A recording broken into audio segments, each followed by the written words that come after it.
I handed Milo his insulated lunchbox, pressing a quick kiss to the top of his curly brown hair before he climbed into the back seat of our sedan. The sky had brightened fully by drop-off, sunlight filtering through oak branches and dappling the asphalt of the school parking lot. Kai had left early for a job site, so I was on morning duty alone, my phone heavy in the pocket of my jacket. I hadn't opened the parent group again since the night before, but I couldn't stop replaying the thread in my head. Sabrina stood near the front doors with a cluster of other mothers, Lila clinging to her side. When she spotted me walking Milo toward the entrance, she lifted one hand in a casual wave and stepped away from the group, closing the small gap between us. Her smile stayed soft, practiced, like she was trying to keep the interaction friendly for anyone watching nearby. "Hey, Elara, I saw your message last night," she said, her voice lowered just enough that only we could hear.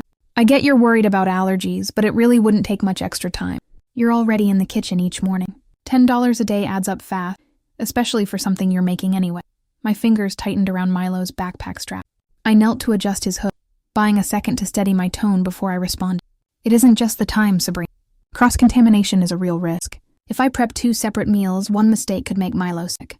The ingredients alone cost way more than what you offer." Sabrina's smile faded at the edges. She glanced over her shoulder at the other parents still chatting a few feet away, then leaned in a little closer. "You're being dramatic. Lots of families share food all the time. I sent you a private message last night, hoping we could work this out without everyone in the group weighing." "I saw it. I still can't," I told her firmly, keeping my voice calm. "I'm sorry, but Milo's safety has to come." With that, I guided Milo toward the front doors, pausing only long enough to watch him step inside with his... Once he vanished down the hallway, I turned back to the park. Sabrina had rejoined the other parents, and I caught her gesturing briefly in my direction before they all looked. Heat climbed. I didn't stop. I walked straight to the car, zoomed in, and locked the doors before pulling out my phone. My best friend picked up on this. She worked part-time as the school nurse, so she was already in the building, her voice quiet against faint background noise of kids talking. "Hey, you okay?" "I saw the Facebook thread blow up," Maeve said immediately. I didn't comment publicly. I can't, not with Bob here. "But I thought about texting you." "I don't know what to do," I admitted, resting my forehead against the cool steering wheel for a second. She cornered me just now at drop-off, still pushing for the... "She's acting like I'm turning down easy cash instead of protect." Maeve sighed softly on the other end of the line. "I've dealt with this before. She asks other parents for favor all the time, usually all things, carpool shifts, leftover baked goods. Most people give in to keep the peace. She doesn't tend to take easily." The line went quiet for a beat while I processed that. This wasn't a one-off request. Pattern. "I talked to Kai last night after Milo went to bed," I continued. "He says I shouldn't engage with her anymore outside official school channels. Just ignore the praise." "But what if she keeps bringing it up in front of everyone?" Before Maeve could reply, my phone vibrated with a new text from an unknown number. It was Sabrina. She'd found my cell somehow, likely pulled it from the parent contact list shared at the center. Her message was pulled on the surface, but this was sharp. She suggested I think it for another day, and mentioned that the PTA meeting was coming Thursday evening. She thought the group might want to discuss volunteer meal support for work. It was not subtle. She was threatening to bring the whole messy debate into a whole school meeting, putting me on the spot in front of administrators and parents. I forwarded the to Kai right away, then Sabrina. I'd hoped declining one's conversation. Instead, Sabrina widening the fight, moving it off social media and into the in-person spaces where reputation stuck. Maeve called my name through the speaker, pulling me back to conversation. "Elara, you still there?" I said quietly. "She just did my personal number. She PTA meeting." Maeve's tone shifted, more cautious now. "It brings this up officially. You'll need to be ready to explain the allergy risks clearly." Angry. The principal hates parent conflicts, but she does take medical seriously. I ended the call a minute later, pulled out of the parking lot, driving slowly through the neighborhood streets back toward our house. The morning that had once belonged only to Milo and me was now tangled up with pressure, gossip, and quiet threats. I thought about the stack of freelance work waiting on my desk, the specialty produce delivery arriving that afternoon, all the smallness of my routine. None of it mattered right then. The balance was already cracking. By the time I pulled into our driveway, from Sabrina. This one was shorter. I hope we'll reconsider before Thursday. We don't have trouble for anyone. I locked my phone and climbed out of the car, but I couldn't shake the feeling of asking anymore. She was waiting for me to give. And if I didn't, she planned to make sure everyone in the school knew it. The kitchen overhead light hummed soft and steady over the quartz countertop as I measured out quinoa into a small ceramic bowl, the kind Milo liked with blue painted stars along the rim. It was barely 6:30 in the morning. The sky outside still streaked pale gray above the maple trees that lined our suburban street in Brookhaven. Most of the neighborhood hadn't woken yet. The only sounds were the quiet gurgle of the coffee maker and Milo's stuffed rabbit thumping gently against the chair leg where he'd dragged it 10 minutes earlier, still half asleep at the breakfast table. My phone buzzed once, sharp and short, resting face up beside the glass jar of certified gluten-free oats. I didn't plan to look at it. Mornings were fragile for us, every minute mapped out to avoid rushing, every ingredient double-checked for hidden allergens. Milo's list of triggers was long: all tree nuts, dairy, soy, conventional wheat, most preservatives. Even a tiny cross-contamination could send him to the ER.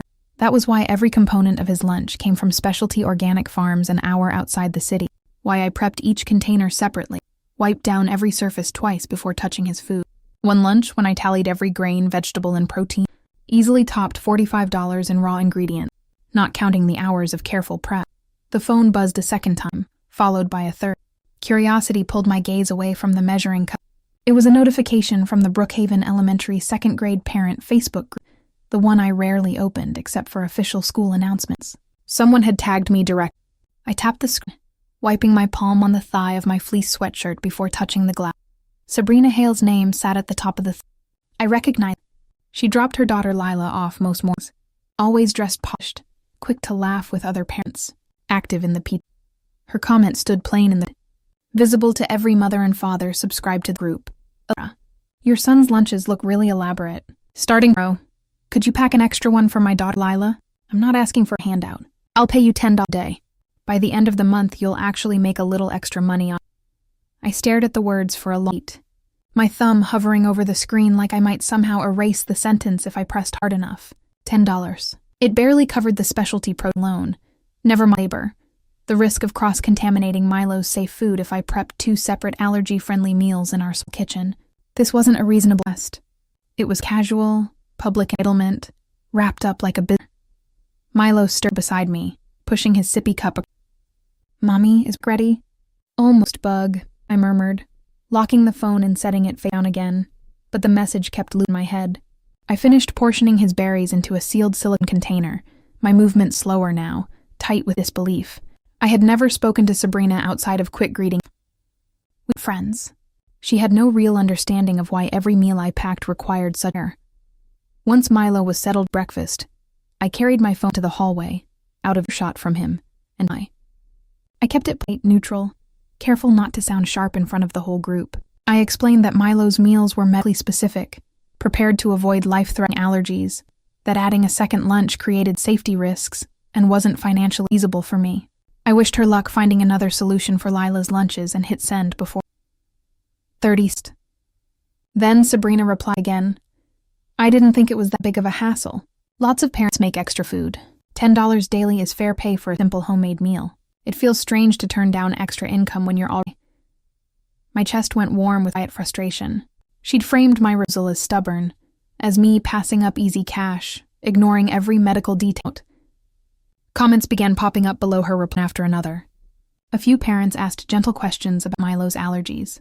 Others weighed in that Sabrina shouldn't pressure any homemade meals. 2 more people chimed in saying they didn't see harm in the arrangement, that $10 pay. The thread snowballed fast, strangers debating my family's routine feed. Kai rounded her from the bedroom, buttoning his work shirt, and noticed my rigid posture down at the screen. He paused against the wall. What's going on? You look like awful. Before I could answer, another notification pinged. A private message from Sabrina arrived in my inbox, separate from the group thread. She wanted to discuss the feed, she wrote, and thought we could work something out. Glanced back toward the kitchen, where Milo quietly while he ate, completely unaware his carefully protected daily routine, had just become public discussion for dozens of parents. The quiet, controlled morning I'd built was gone. There was no going back to how things minutes earlier. Whatever happened next, this small, entitled demand had pulled our family into a conflict I never asked to join. The neutral warmth that usually hung around school pickup started to thin in the days after my public post. A few parents waved and stopped to ask gently how Milo was doing, but more glanced away or hurried their kids toward the parking lot before I could greet them. Sabrina's framing had settled softly over parts of the group. I was the overprotective mom who refused a simple favor for another busy parent. I tried not to let it sting, but every avoided eye contact settled light and heavy in my chest. I still believed laying out facts would clear things up. That evening, I pulled my saved farm receipts from the month prior, the itemized lists showing specialty grains, certified produce, and allergy-safe proteins. I copied only the ingredient totals, blurred supplier names to protect my vendors, and considered posting them in the thread to show how far $10 fell short of covering even raw materials. I sent a preview screenshot to Maeve first, asking if she thought it would help. Her reply came an hour later, short and careful. Don't share those publicly. Sabrina will twist this to make you look like you're flaunting extra money. People already see your carefully packed lunches and make assumptions about what you can afford. I stared at the screen for a long time. I'd thought proof would end the debate. I hadn't accounted for how easily Sabrina could redirect the conversation away from safety and cost, toward judgment about income and privilege. Reluctantly, I closed the document and filed the receipts back away. Maeve was right, but her warning left me feeling isolated. She couldn't stand beside me openly, bound by her role as school nurse. We could talk privately, but she could not defend me in the group, at drop-off, or in any official meeting. That invisible line between our friendship and her job created a quiet crack I hadn't expected.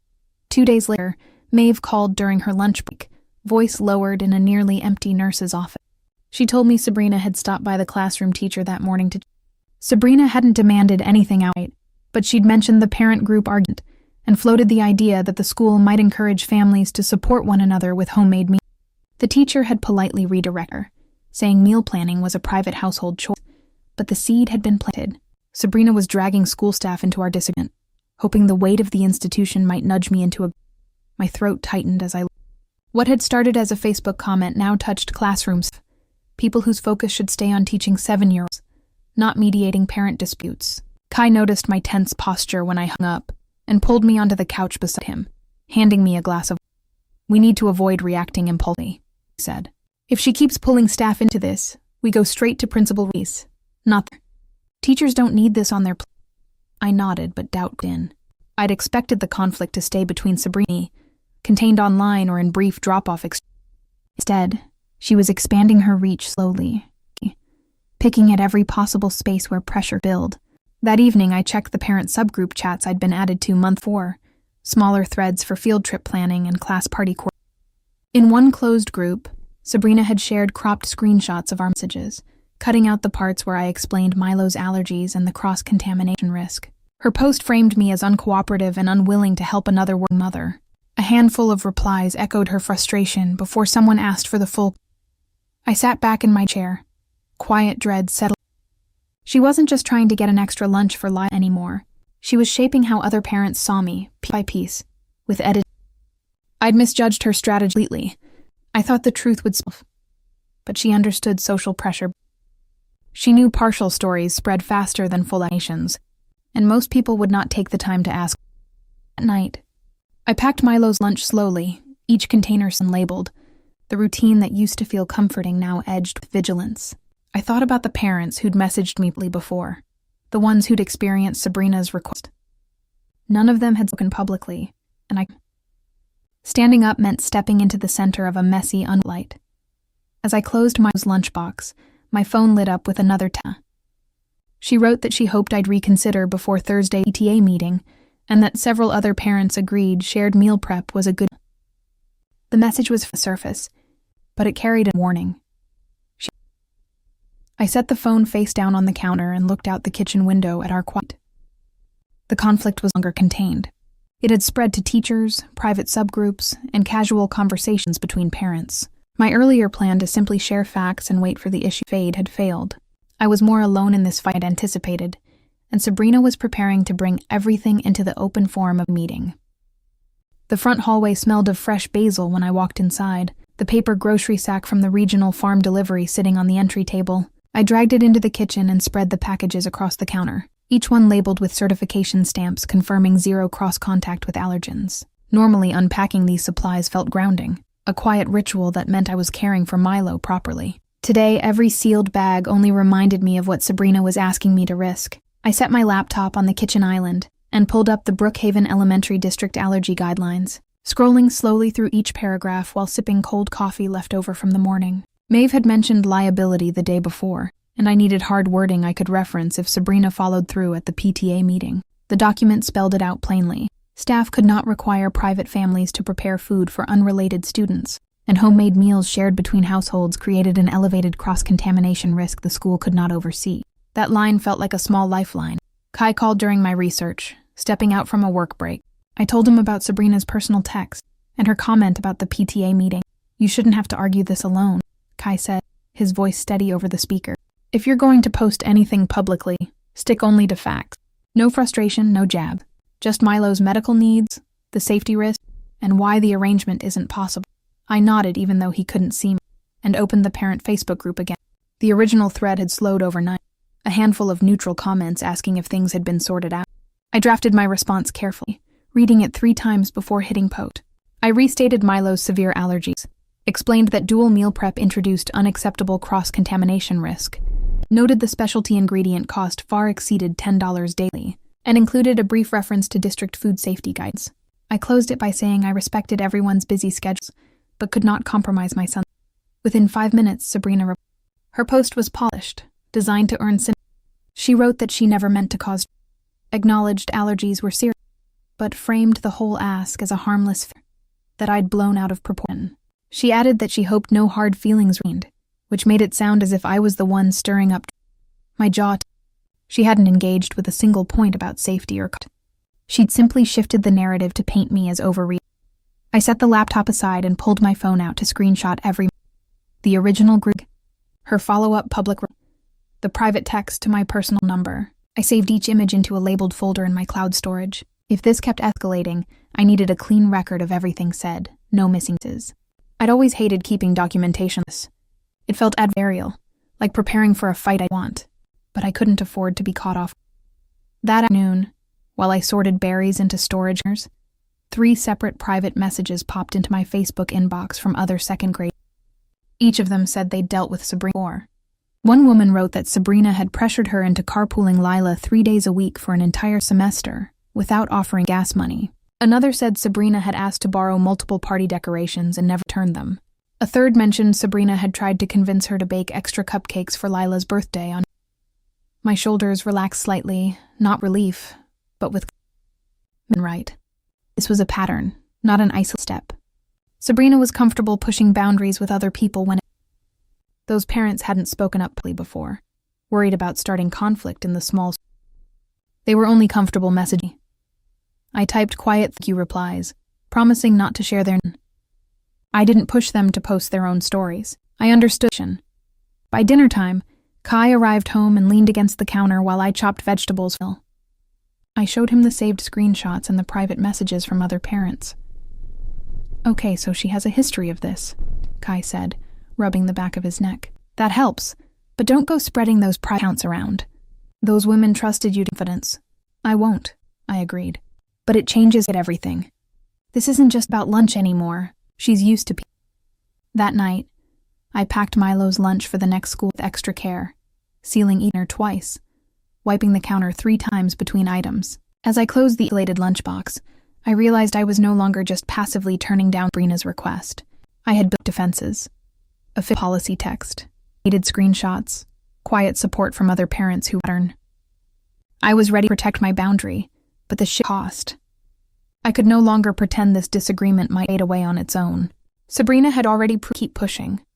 Whatever happened next, I was no longer only defending a lunch routine. I was defending the right to say no without being shamed in front of an entire parent community. I scheduled a call with Principal Ruiz first thing Tuesday morning, requesting a 15-minute slot before classes started. Her office sat at the front of Brookhaven Elementary, lined with student artwork and thick binders full of district policies. When I stepped inside, she gestured to the chair across her desk and folded her hands, her expression calm and neutral, no hint that she'd already heard whispers about the parent group drama. I laid out the timeline plainly, starting with Sabrina's public tag in the Facebook group, the private text to my cell, and her conversation with Milo's classroom teacher. I brought up the district allergy safety guidelines I'd reviewed a few days prior, explaining that preparing a second child's meal in my kitchen created unacceptable cross-contamination risks for Milo. Principal Ruiz nodded slowly as I spoke, confirming what I'd already read. The school could not mandate that I provide homemade food for Lila, and administrators actively discouraged parents from informal shared meal arrangements because of liability concerns. Our priority is student safety, she said gently.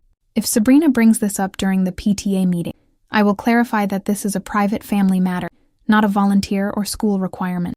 That said, I cannot police conversations inside private Facebook subgroups. Her answer helped, but it also drew a clear line.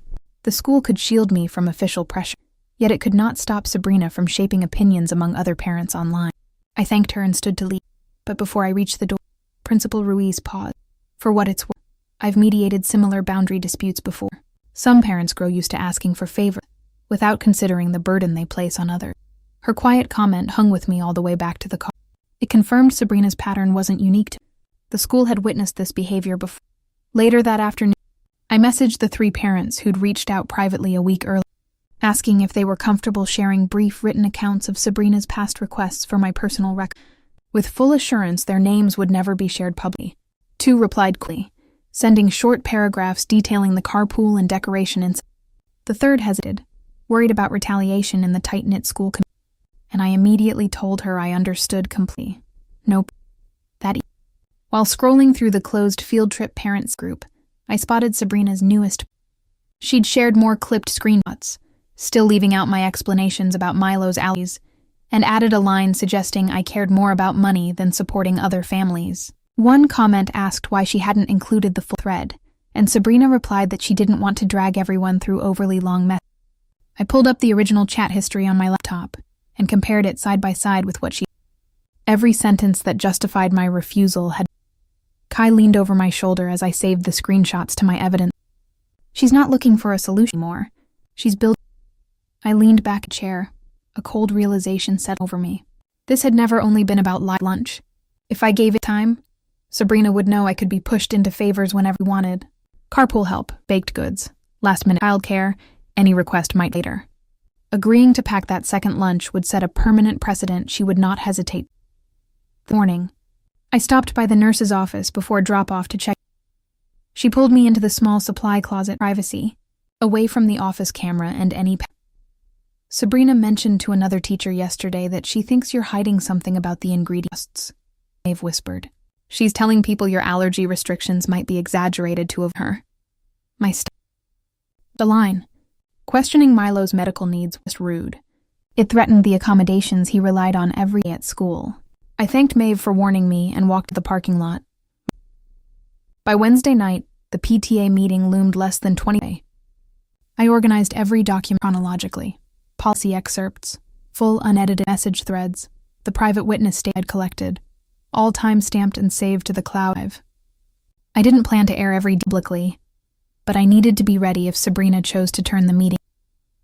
As I laptop, I thought about how I'd imagined this I'd assumed a polite refusal. Instead, Sabrina had moved from a public request, private pressure, then to edited screenshots and quiet accusations. What began as an entitled ask had grown into a campaign to make me boundaries. The original problem had really.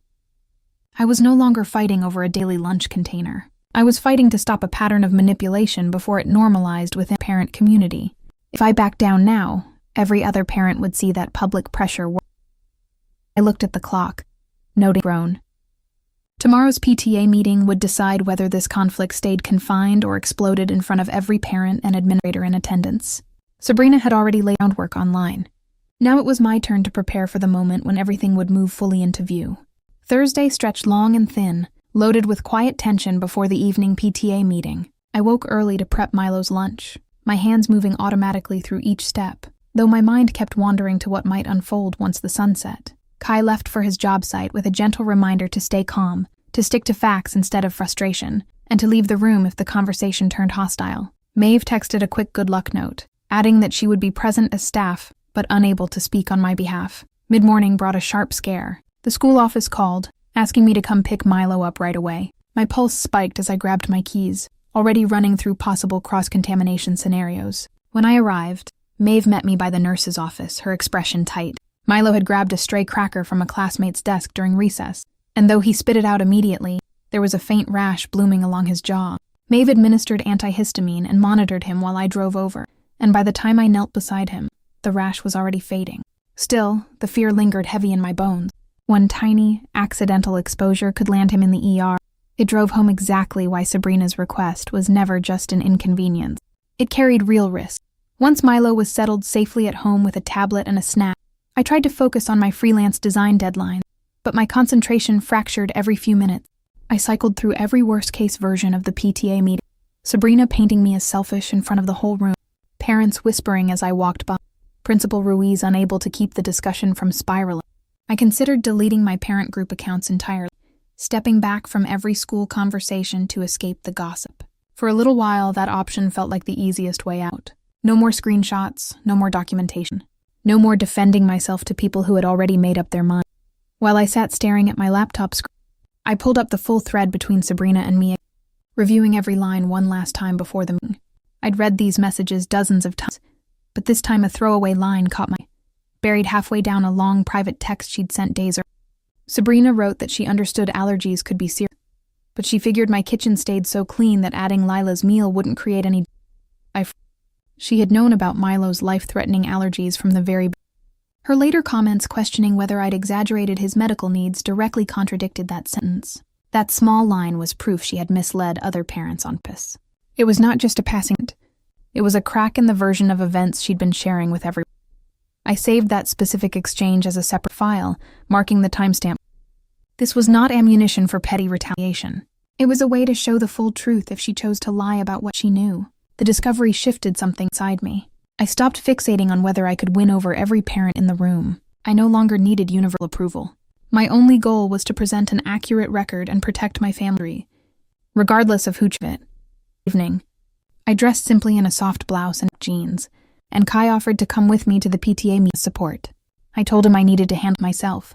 If I brought my husband along, Sabrina might twist that detail to frame me as confrontational or overly guarded. I needed to stand alone, steady. Before I walked the door, I glanced at Milo, curled up asleep on the couch under his. All of this conflict existed because I wanted to keep him safe.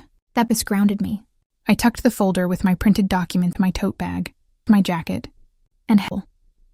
The sky was deep indigo by the time I pulled the parking lot. Streetlights glowing over the gym windows. I could see rows of folding chairs and clusters of parents chatting before meetings started. Some heads turned inside. I found it near the back, set my tote beside me, and took a slow. Sabrina sat in front of the room, laughing with two other members. Noticed me yet. I watched her for a moment, understanding now that she expected this meeting to go her way. She thought she held all the sympathy, all the momentum, all the control over how the story. But she did not know I'd found that message. She did not know I had stopped chasing everyone's approval. The lowest point of waiting and worrying was behind me. I had hit the isolation, and in that quiet, I'd figured out exactly how I would respond if she brought the lunch room. Whatever happened next, I would not be caught off guard.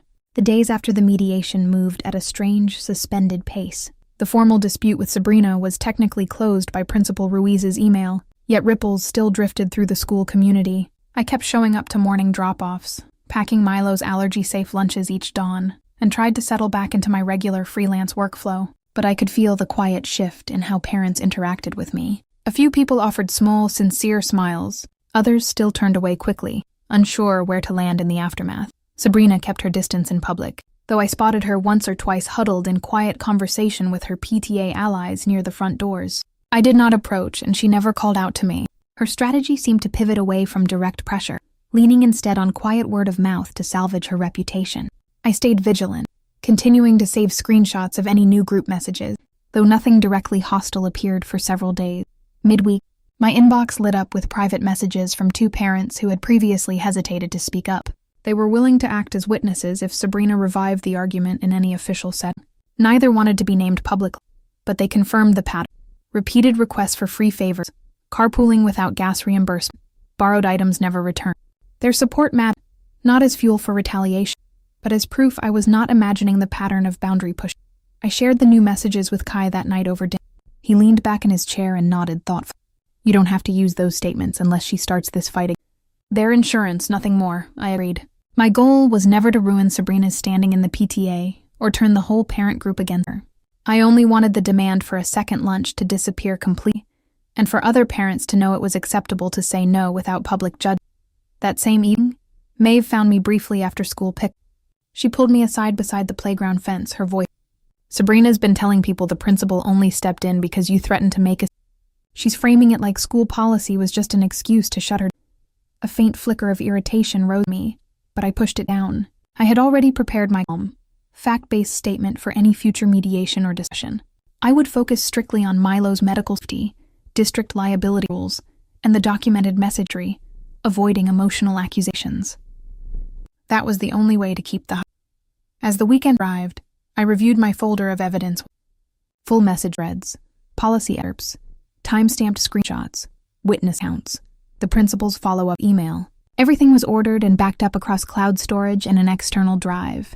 If Sabrina chose to reopen the conflict, I would not be caught on. Saturday, I received a short calendar invite from Principal Louise. Second, brief mediation session was scheduled for Monday morning. No subject line XY, but I suspected Sabrina had again, likely with her PTA friend alongside her to advocate on her behalf. I accepted the invite immediately and texted Kai details. He offered to attend as a silent observer if the principal did, and I replied I would ask. Sunday morning, I packed Milo's lunch of time, moving through the familiar routine with a new sense of confidence. Before this whole dispute began, I'd worried constantly about being late difficult. Now I understood that protecting my son sometimes meant being firm, even when others. I no longer felt guilty for. That night, I laid out the folder on the table, organizing each document in the exact order I planned. I practiced my statement silently in my head, stripping out frustration and focusing on. I would not raise my voice. I would not call Sabrina entitled. I would not dig into her history of favors unless she forced the. When I was preparing, I closed the folder.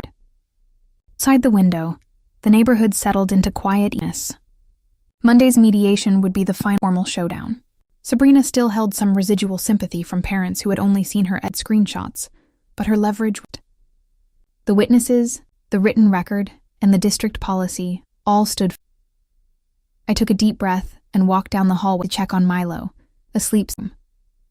This fight had never really been about $10 a day or packed containers of these. It was about whether a parent could publicly demand another family risk their child for convenience. With it. On Monday, the last piece of this long coincided. The PTA meeting moved through routine business first: fundraiser updates, field trip planning, budget reviews.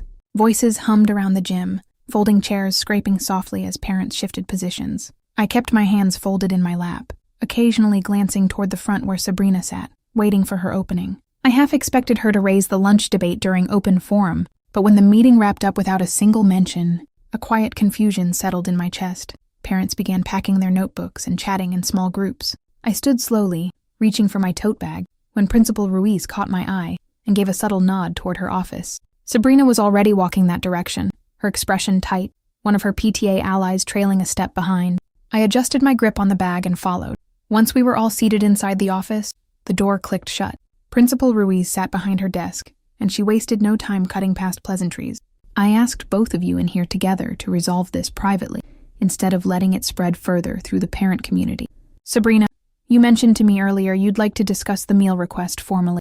Sabrina leaned forward, her tone warm and reasonable, the same tone she'd used to win over other parents online. I only wanted a simple, homemade lunch for Lila. Elara already cooks each morning, so I didn't think adding one extra portion would create such an issue. I offered fair payment, and it felt like she shut me down without considering how helpful this would be for my family. I stayed quiet and let her finish speaking. Principal Ruiz glanced over at me, signaling it was my turn to respond. I pulled the printed copies of the district allergy guidelines from my folder and slid them across the desk, followed by the full, unedited screenshot of Sabrina's initial public message and the private text. I want to be clear, I began, keeping my voice even. This is not about refusing to help another parent. Milo has life-threatening food allergies. Preparing a second meal in my kitchen creates cross-contamination, and specialty ingredients cost far more than $10 per day. What troubles me most is that Sabrina acknowledged those risks in a private message weeks, yet later questioned whether Milo's allergy restrictions were genuine to other parents. Sabrina's composure flickered for a split. That isn't what I can show you the exact line, I replied, pulling out the marked printout and sliding it. You wrote that you understood allergies could be serious, but assumed my kitchen was clean enough to avoid. That directly contradicts what you implied in the subgroup. Principal Ruiz scanned the highlighted text, her gaze moving between the document and Sabrina. Before Sabrina could formulate another response, she said, "The district cannot require any family to prepare homemade food for a student outside their liability and allergy safety are our primary concerns here. Informal meal sharing between homes is strongly Sabrina's PTA friend tried to object, arguing that this was just a small community favor, but Principal Ruiz held up one hand gently. This conversation is between these two families. The school will not mediate requests for homemade meals. If either party continues bringing this dispute to staff or posting edited messages in groups, we will need to issue formal communication to the whole parent body, clarifying dispute." That warning landed. Sabrina sank back in a chair, her polished, agreeable demeanor fading into. She muttered that she had never intended for things to escalate this far, that she'd only been looking for a convenient solution for her daughter. She did not apologize, but she stopped defending. Once the meeting concluded, I gathered my papers and stepped out. Kai had waited in the parking lot, and I climbed into the passenger seat with him, releasing a long breath I hadn't realized. "That went better than expected," Kai said, resting his hand lightly. "It's not really over," I answered. She backed down in front of the principal, but that doesn't mean she won't keep talking about it. Next morning, Maeve called to fill me in on what she'd heard. Sabrina had told a few close friends that she was dropping a lunch request, but she was careful not to repeat her earlier claims about me.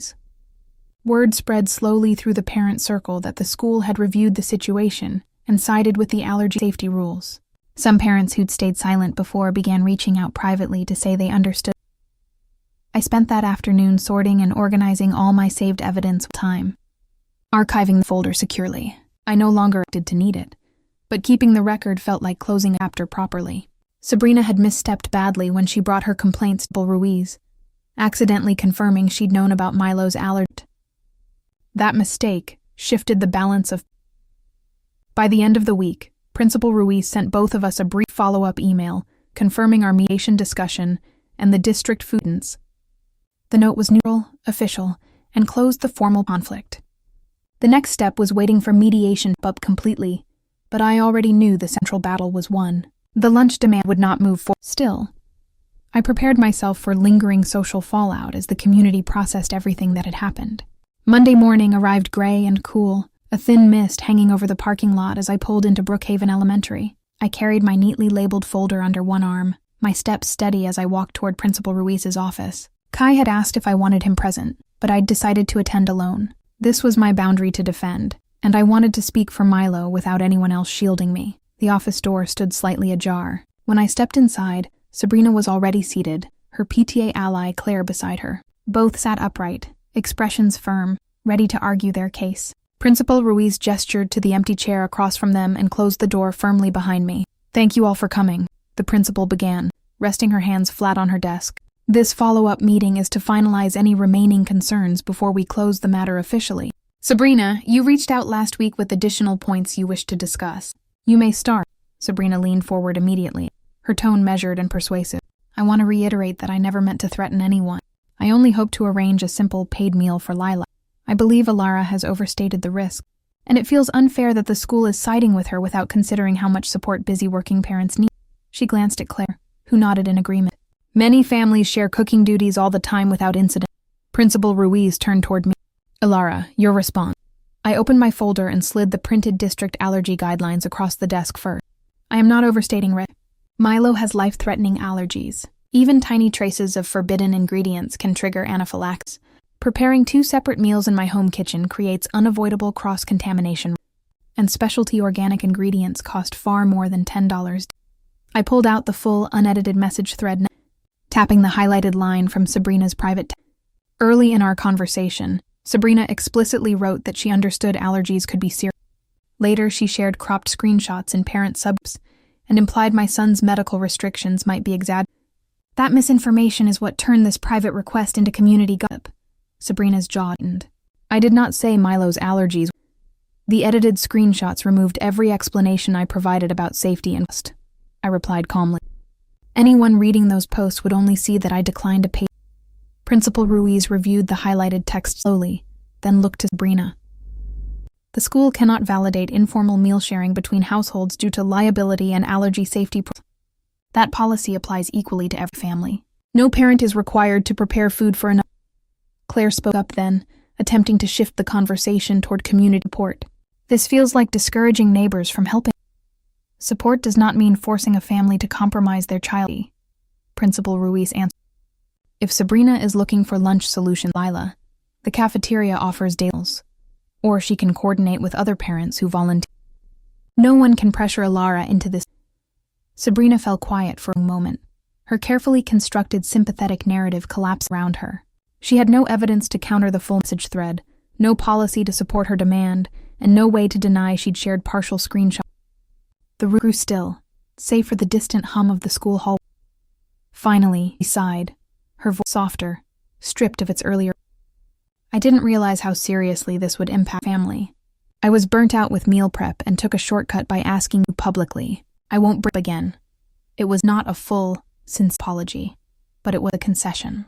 She fight. Principal Ruiz confirmed the resolution for the record. The lunch request was formally closed. Sabrina agreed not to revive the topic in parent groups at school events. If either party violated this agreement, the school would issue a district-wide notice clarifying food sharing rules. We each signed a brief meeting summary. When the meeting ended, Sabrina and Claire left first, walking quickly down the hallway with Zach. I gathered my papers slowly, letting the tension drain my shoulders. Principal Ruiz gave me a quiet smile. I'm glad we could resolve this before it caused more division among parents. Thank you for handling. I thanked her and stepped out into the brightening morning light. The core conflict was settled once and for all. Sabrina would not be asking for an extra lunch anymore. Still, I knew this would linger. Some parents might continue to choose sides, and small moments of awkwardness at drop-off would likely remain to come. I climbed into my car and pulled out my phone to use. The battle over the demand was over, but the longer aftermath, the quiet rebuilding of trust and boundaries with school community, was only just beginning. The kitchen light flickered on just past 6:30 the following week, the same quiet hour where this whole mess had first begun. I measured quinoa into Milo's Blue Star ceramic bowl, moving through each step of his lunch prep with easy, unhurried focus. The air felt lighter now. No knot of dread coiled tight in my chest as it had for weeks. Milo sat at the breakfast table, swinging his legs and nibbling his allergy-safe toast. His stuffed rabbit propped beside his plate. Outside, the maple branches swayed gently in the breeze, the neighborhood still wrapped in soft morning gray. No Facebook notification buzzed from my phone this time. I'd adjusted my settings, muting the parent group alerts entirely, checking in only once a day if official school announcements were posted. Kai wandered in a few minutes later, coffee mug in hand, and leaned against the counter to watch me seal Milo's silicone containers. Hard to believe it's all settled, he said quietly. It's settled formally, I agreed, pressing the lid shut. People still talk sometimes. That part doesn't disappear overnight. Drop-off that morning carried faint traces of the past conflict. A few parents gave me warm nods. Others still looked away quickly. Sabrina arrived with Lila a short distance down the sidewalk. Our eyes met for half a second. She gave a small, neutral nod before guiding her daughter toward the classroom doors. There was no tension, no quiet pressure, no lingering attempt to reopen the argument. She was keeping to her. Later that day, I ran into Maeve by the nurse's office. She pulled me aside for a quick chat, smiling softly. Most of the gossip has died down. A couple parents reached out to me privately saying they've started speaking up when someone pushes them for favors now. You set an example people didn't know they need. Her words settled gently. That had never been my goal at art. I only wanted to protect you. But somewhere along the way, my quiet refusal gave other hesitant parents permission to draw their own boundaries. Over the next few weeks, life drifted back into its familiar rhythm. I finished my freelance design projects on schedule, restocked our specialty farm ingredients week, and attended the occasional low-key school volunteer event when I did not force myself to join every parent conversation, and I no longer felt guilty for stepping back when a gathering fell. I had learned I did not need everyone's approval to belong in this. One afternoon, a parent who had stayed silent through the entire dispute stopped me in the parking lot after. She apologized for not speaking sooner, explaining she'd been afraid of being targeted by. She thanked me for staying firm, for showing that saying no did not make someone rude. I thanked her, and as I watched her walk away with I understood the quiet victory. There had been no grand public takedown, no dramatic. Sabrina was not shunned from the PTA, and no public call-out thread destroyed her. Just as quiet, the boundary held, Milo safe, and the pattern of unchallenged entitlement. Months later, on a cool autumn morning, I packed Milo. I paused for a moment, remembering that original book tag, the shock I'd felt staring at Sabrina, the long stretch of tense meetings and saved. That version of me would have worried endlessly about being labeled difficult. Now I knew protecting my family was worth a little temporary. Milo grabbed his insulated lunchbox and held. Ready, Mom? I knelt down and. I know, Bug. As I watched him walk through school doors, my phone rested face down in my pocket, silent and unneeded. The conflict had faded into the back of our lives, a hard lesson wrapped in quiet growth. I would still pack Milo's carefully prepared allergy-safe lunches each morning, but now I carried something extra with me. Confidence. The right to say no, calmly and firmly, without apology, was done. We were safe, and for the first time in months I could fully breathe again.